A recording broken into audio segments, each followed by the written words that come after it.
پرانے زمانے کی بات ہے کہ مدینے کے علاقے میں ایک اجنبی سفر کر رہا تھا۔ وہ سفر کی صحبت سے بہت زیادہ تھکا ہوا تھا اور اس کا اونٹ بھی بھوک محسوس کر رہا تھا۔ تو مسافر نے ایک سایہ دار درخت کے ساتھ اپنے اونٹ کو روکا تاکہ وہ یہاں خود آرام کر لے، اور اونٹ کو چھوڑ دیا تاکہ وہ یہاں گھاس پتے کھا کر اپنا گزارا کر لے۔ مسافر تھکا ہوا تھا کہ اس کو فوراً نیند آ گئی۔ وہ کافی دیر سونے کے بعد اٹھا تو اس نے دیکھا کہ اس کا اونٹ وہاں موجود نہیں ہے۔ وہ اپنے اونٹ کی تلاش کرنے کے لیے نکل پڑا۔ وہ بہت پریشان تھا کہ اجنبی علاقہ ہے اور اس کی مدد کرنے والا کوئی بھی نہیں۔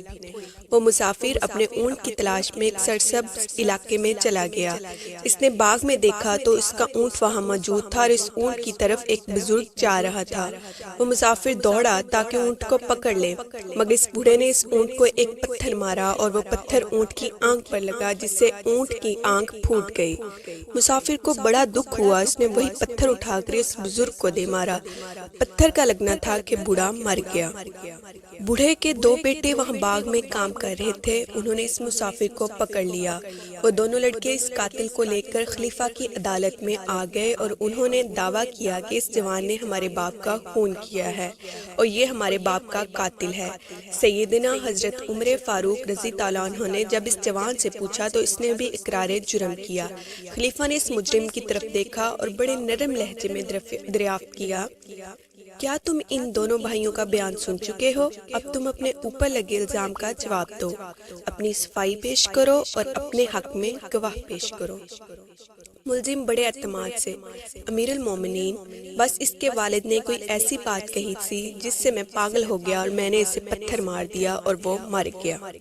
خلیفہ نے کہا، اس کا مطلب تم نے خود ہی اقرار جرم کر لیا ہے اور تم اب قاتل ہو اور تم پر قصاص لازم ہے، اس لیے اب تمہیں عدل کا سامنا کرنا پڑے گا۔ اس قاتل نوجوان نے کہا، حضور، مجھے دین اسلام کے قانون اور خلیفہ اسلام کے حکم سے ہرگز انکار نہیں، لیکن میں مہلت چاہتا ہوں۔ خلیفہ نے فرمایا، قاتل مہلت کا مستحق نہیں ہو سکتا، لیکن پھر بھی تم کہو، ہم دیکھتے ہیں کہ کیا کیا جائے۔ نوجوان قاتل نے کہا، اے خلیفہ، میرا ایک چھوٹا بھائی ہے جو ابھی چھوٹا ہے۔ ہمارے والد فوت ہو چکے ہیں، اس چھوٹے بھائی کی کفالت میرے ذمے ہے۔ میرے والد نے تھوڑا سا سونا وراثت میں ہمارے لیے چھوڑا ہے اور چوری کے ڈر سے وہ سونا میں نے زمین میں دبا دیا ہے، اور جہاں وہ سونا دبایا ہے اس کا صرف مجھے علم ہے۔ خلیفہ نے کہا، تو تم کہنا کیا چاہتے ہو؟ نوجوان نے کہا، اگر وہ سونا میرے بھائی تک نہ پہنچا تو قیامت کے دن اللہ تعالیٰ مجھ سے پوچھے گا کہ تم نے بے ایمانی کی، تو اس وقت میں اللہ کے حضور کس قسم کے جواب دینے سے قاصر ہوں گا؟ خلیفہ نے فرمایا، تم نے سچ کہا، قیامت کے دن ہر کسی کو اللہ کے سامنے جواب دینا ہے۔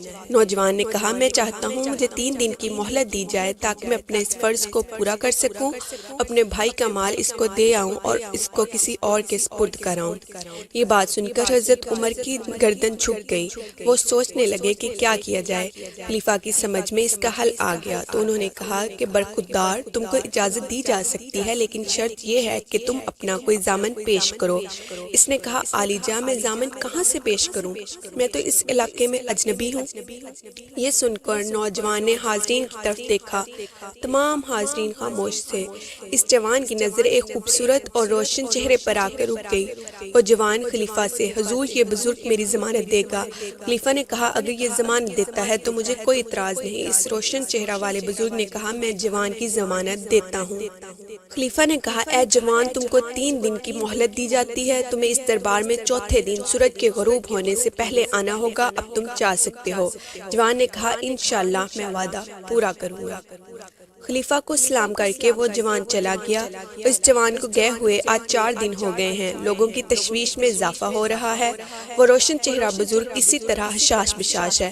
لوگ افسوس کر رہے ہیں کہ ہمارے اس با اعتماد بزرگ کی گردن کٹ جائے گی، مگر اس بزرگ کو کسی قسم کی کوئی فکر نہیں۔ لوگ کبھی اس حسین و جمیل جوان کے بارے میں سوچتے ہیں، پھر اس بزرگ کی طرف دیکھتے ہیں۔ لوگوں نے اس بزرگ سے پوچھا کہ آپ اس جوان سے واقف تھے؟ انہوں نے فرمایا، نہیں، میں نے تو اسے پہلی مرتبہ دیکھا تھا، ابھی تک مجرم نہیں آیا تھا، وہ جان بچا کر بھاگ گیا ہوگا۔ پھر لوگ اس بزرگ کے پاس آئے اور کہا کہ ابھی چند ساتھ تمہاری زندگی بے بس سورج کے غروب ہوتے ہی تمہاری گردن کاٹ دی جائے گی۔ تم نے یوں ہی اپنی موت کو دعوت دی۔ بزرگ نے کہا، واللہ میں اس کو جانتا تک نہیں، مگر جب میں نے اس کے روشن چہرے کو دیکھا تو میں نے یہ خیال کیا کہ ایسا چہرہ جھوٹ نہیں بولا کرتا، اور میں اس جوان پر اعتماد کر لیا اور میں نے اس کی ضمانت دی۔ جو وقت گزرتا جا رہا تھا، لوگوں کی تشویش میں اضافہ ہو رہا تھا۔ مقتول بوڑھے کے دونوں بیٹے بڑے سخت لہجے میں اس بزرگ سے، لاؤ ہمارا مجرم کہاں ہے؟ اس بزرگ نے کہا، ابھی وقت باقی ہے، اگر وہ نہ آیا تو میں حاضر ہوں، تمہیں انصاف ملے گا۔ خلیفہ نے کہا، اگر وہ مجرم نہ آیا تو تمہارے جسم کے ساتھ بھی وہی کارروائی کی جائے گی جو اس کے ساتھ کرنا تھی۔ یہ بات سن کر لوگوں میں پریشانی کی لہر دوڑ گئی اور خلیفہ کی آنکھوں میں آنسو آ گئے۔ مقتول بوڑھے کے بیٹے اس بزرگ سے تقاضا کر رہے تھے کہ لاؤ ہمارا مجرم۔ ایک لڑکے نے کہا کہ ہم اپنے باپ کا خون معاف نہیں کریں گے، ہم تو اپنے باپ کے خون کا بدلہ ضرور لیں گے۔ لوگوں کو اس بزرگ صحابی پر افسوس ہو رہا تھا کہ مفت میں جان جائے گی۔ اس نے رسول اللہ صلی اللہ علیہ وآلہ وسلم کا زمانہ بھی دیکھا اور خلیفہ اول کے زمانے میں بھی اس نے اپنی بہادری کے جوہر دکھائے۔ اب سورج نے اپنی شکل تبدیل کی، بس چند لمحوں کی بات ہے کہ اس وقت ایک ناحق بزرگ کی جان جائے گی۔ لوگ اس کو اس راستے کی طرف دیکھ رہے تھے جدھر وہ جوان گیا تھا۔ لوگوں کے دورے گرد و غبار اٹھتا ہوا دکھائی دیا تو سب لوگوں کی نظریں اس خاک کی طرف اٹھ گئیں، اور جب خاک کچھ کم ہوئی تو معلوم ہوا کہ ایک آدمی دوڑتا ہوا مدینہ کی طرف بڑھ رہا ہے۔ اس کی سانس پھولی ہوئی ہے مگر وہ ایک لگن کے ساتھ دوڑ رہا ہے۔ سب کی آنکھیں اس جوان کی طرف لگ گئیں۔ سب نے اس جوان کو پہچان کر کہا، یہ تو وہی جوان ہے جس کی ضمانت دی گئی تھی۔ تشویش اور پریشانی کی فضا میں کمی آئی، لوگوں نے اطمینان کا سانس لیا۔ لوگوں نے بزرگ کی جان بچ جانے پر اسے مبارکباد دی۔ خلیفہ نے اس جوان کے ساتھ ہم کلام ہوئے اور کہا، تم اپنے فرض سے سبکدوش ہو گئے ہو؟ جوان نے کہا، میں اب اپنے بھائی کی طرف سے مطمئن ہوں۔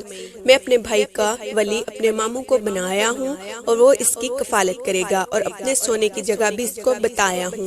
اس بات کو سن کر تمام حاضرین رونے لگے۔ ان لڑکوں کا دل بھی پسیج گیا اور اللہ تعالیٰ نے ان کے دل میں رحم ڈال دیا، اور انہوں نے کہا کہ ہم اپنے باپ کا خون معاف کرتے ہیں۔ تمام حاضرین اس واقعے سے بڑے خوش ہوئے۔ خلیفہ نے اس جوان سے فرمایا، تم نے نیک نیتی سے اپنا وعدہ پورا کیا، تم انعام کے مستحق ہو۔ یہ انعام تمہیں اللہ کی عدالت سے ملے گا۔ بہرحال میں تمہارے مقتول کا خون بہا بیت المال سے ادا کروں گا۔